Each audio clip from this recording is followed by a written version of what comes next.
আমার ছাদ বাগানের কিছু সুন্দর সুন্দর ফুল, প্রত্যেকটা ফুল আমার জন্য আল্লাহর দেয়ের এক একটা শ্রেষ্ঠ উপহার। আলহামদুলিল্লাহ। সো গাইজ, আসসালামু আলাইকুম, welcome to my new blog.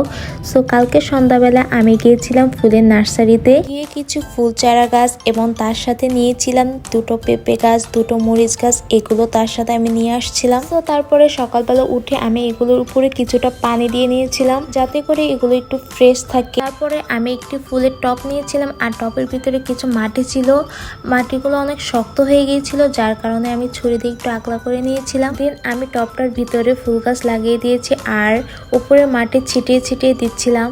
তো তারপরে আমি আরেকটি টব নিয়ে গোলাপ গাছের জন্য অন্য টব থেকে কিছু মাটি আনতে গিয়েছিলাম। তারপরে মাটি এনে আমি গোলাপ গাছটা সুন্দরভাবে লাগাচ্ছিলাম যাতে করে শিকড়গুলো না ভেঙে যায়। সো ফাইনালি আমার গোলাপ চারা গাছ লাগানো ডান। কি সুন্দর লাগছে মাশাআল্লাহ, তাই না? লাগানো শেষে আমার নাকি কিছু খাবারের গ্রান চলে আসছিল।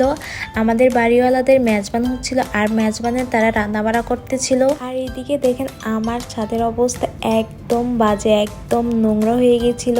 তো ব্যাপার না, একটু পর আমার ছাদ বাগানের আপনারা ফাইনাল লুক দেখতে পারবেন। তো ফাইনালি এটা হচ্ছে আমার ছাদের ফাইনাল লুক। কি সুন্দর লাগছিল মাশাআল্লাহ, তাই না? অনেক সুন্দর লাগছিল। আর এখানে আমি পেঁপে গাছ লাগাচ্ছিলাম, এখানে আরেকটা পেঁপে গাছ, আর এখানে ছিল আমার গোলাপ গাছ, আর এখানে আরেকটি ফুল লাগিয়েছিলাম, এখানে সেটা ফুল গাছ। আর এখানে ওই দুটো মরিচ গাছকে লাগিয়ে নিয়েছিলাম, হালকা একটু রোদ্রের ভিতরে লাগিয়ে নিয়েছিলাম। দেখি আমার জন্য নিচ থেকে খাবার চলে আসছে, খাবারটা খেতে অনেক মজা ছিল। দেন আমি এক কাপ চা নিয়ে নিয়েছিলাম। আর আজকের এই গাছ লাগানোর ভিডিওটা আপনাদের কাছে কেমন লেগেছে অবশ্যই কমেন্ট করে জানাবেন।